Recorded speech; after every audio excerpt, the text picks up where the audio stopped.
Hey guys, Thunder here. Welcome back to my channel, or welcome if you're new. If you enjoyed this video, please leave a like, comment, subscribe, hit that notification bell so you don't miss any of my other videos. Today is January 30th, not 20th, 30th, Monday. So we're going to start this week off. I don't know when the week is going to end. It could end on Thursday or it could end on Friday. Probably not on Friday just because it is 4th of July. Or Monday. One of those three options. So I'm not really certain yet. But we're just going to wait and see. If I've got enough done today, tomorrow, and Wednesday, I will end on Thursday. If I don't think I have enough done, I'll either try to do it on Friday, but my parents are going to be home, so I may have to push the outro till Monday. But anyway, this is the intro. We don't need to be worrying about that. So, last thing I have on my restock list is the Hatching Seahorse by Katie Did. This is what it looks like.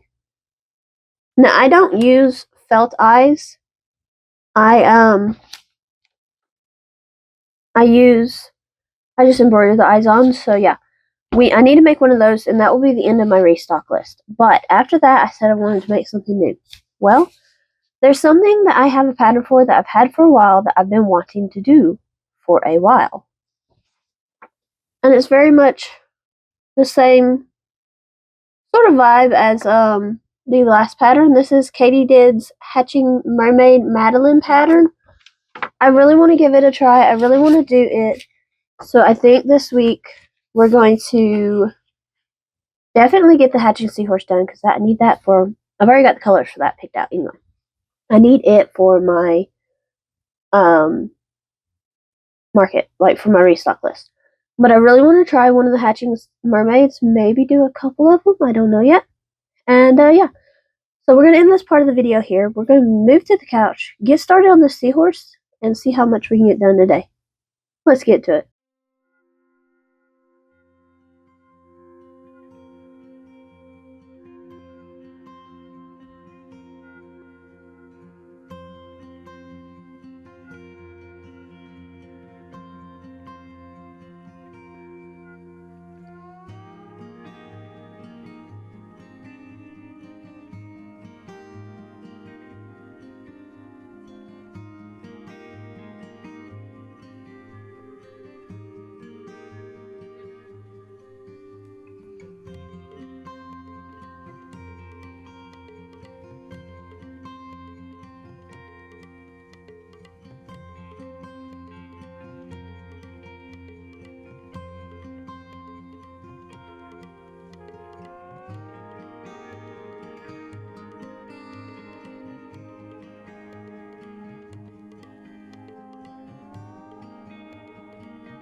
Hey guys, okay, so it's Wednesday and it's time for the midweek update. I'm going pretty good on this. I said I wanted to get my restock list finished. It is finished. I needed a hatching seahorse by Katie did. I love this button. It really has doesn't really have much to do with the seahorse, but I think I can spin the tail. So once you open it, you get, if I can get him out, this. I love how the hair is done. I did cut it a little short in places, but it's fine. It still kind of goes in the curve. I did have to go back and add more hair in because it wasn't looking right otherwise. But yeah. So we have a very summer looking seahorse. And I don't know how, but he kind of ended up cockeyed a little bit. Still not certain how that happened, but yeah. So I think since this guy looks so summery to me, this button kind of looks like the sun, so there's the thing with that. And then he just kind of goes back in his little pouch, put his head back in, and then you can just button him back up and get the thing to go into. And there you go. So now I think you're supposed to use a different size hook for the pouch as for the animal. I just use the same size hook. I've never really had many issues with that, so I've just used the same size hook. But yeah. I actually got this in a pattern bundle with the Hatching Mermaid, which I'm currently making. There's two different versions. I'm currently making one. I'm not using regular skin color though for it because I just don't like using regular skin color for most things. Obviously, like for the fairy doll, I did earlier in this year.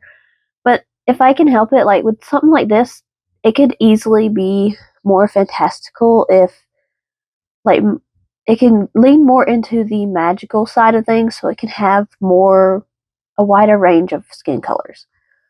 So I'm not using a regular skin color. I'm kind of going off of the color that I have for the tail and doing it that way. But I do already have that one's pouch done, and I've already started on the mermaid. I will say if I can get that done today, I'll do the outro tomorrow and show it off. If I cannot get it done today, then the outro will be Monday because Friday is obviously July 4th. So, but yeah, that's all I've got for you in this midweek update. Going good. My restock list is officially finished. So next week we can just kind of play around with stuff and have some fun. But I'm going to get to the couch, finish up the mermaid, and, well, hopefully finish up the mermaid and get this done. Let's get to it.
Hey guys, okay, so it is Thursday. I said if I got the mermaid done on Wednesday, I'd come back and do the outro on Thursday since tomorrow is 4th of July. I got the mermaid done. So, first things first, let's go back to this guy. This is what I needed for my restock list. There's just like a little hair in there. This is the hatching seahorse with the pretty summery, sunny button. And then once we open it, we have a cute little seahorse inside with the fuzzy hair. I still really like the hair. Yeah, he's just a cute little guy. But yeah, that's that one. And then they can go back into their little pouches. And I will link the bundle that I bought because you still buy it to get these patterns. So yeah, that's my restock list done. But then I wanted to make something I've never made before, which is a hatching mermaid. And this actually has two ways of doing it. You can either do it with one bun or two. I chose to do one bun. But yeah, here is the pouch. And I absolutely love this button that I found. Love that. So beautiful. And then we can open it up. And she pops right on out. So here she is. So pretty. I did a little flower on her hair. Should have maybe put it a little bit more forward, but I think it's fine. As I said before, the skin color was going to be different than like a regular skin color just because, and I'm probably overthinking this, but I don't like doing regular skin colors most of the time. I do them for the fairies back there and stuff, but I don't like doing it most of the time for my markets. I did for the mushroom fairy, but it was not going to look right otherwise. But this is something where I can add my own skin color to, and it still looks honestly so pretty. This is just so pretty. But I don't like it because it's overthinking, and I know it is, but I usually only take like one of a doll to a show because they are a little bit bigger and they do cost a little bit more to at my shows. Like I charge more for these because they take longer, they're bigger, they take more materials. And I'm always afraid that somebody is going to come up and get mad because I don't have the correct skin tone for, like, I may have made the correct skin tone, but it's at home and I didn't bring it. And I know that that's probably just me overthinking, but I would prefer not to have that issue. And honestly, I really like the mermaid as with the blue skin here. It goes so well. I was hoping to get more of the like colors into the tail and everything, but that's just how the yarn works. And honestly, I'm okay with it. I really like how the tail ended up. I love that. And the purple and the blue just go so well, and then it just kind of goes back to the pouch with that. So I like that. Love the little flower I added to her hair. So cute. I'm so excited to have her. I think I want to make another one with like the two buns. But yeah, she's done. She's accomplished. We have 2 items this week, and then, like I said, we just kind of put her back in. Now this one, I think I might have sewed the pouch a little bit too far because this is the first one I've ever made, so I was going off of the seahorse. So it can be a little difficult to get her head back in. But other than that, it's right back in this pouch. Easy peasy. And so now we have 2 pouched up animals. Oh, well, a mermaid and a seahorse, but that's all I got for you this week. Thank you so much for watching. I hope you have enjoyed. If you have, please leave a like, comment, subscribe, hit that notification bell so you don't miss my other videos, and I will see you guys next time. Bye, everyone.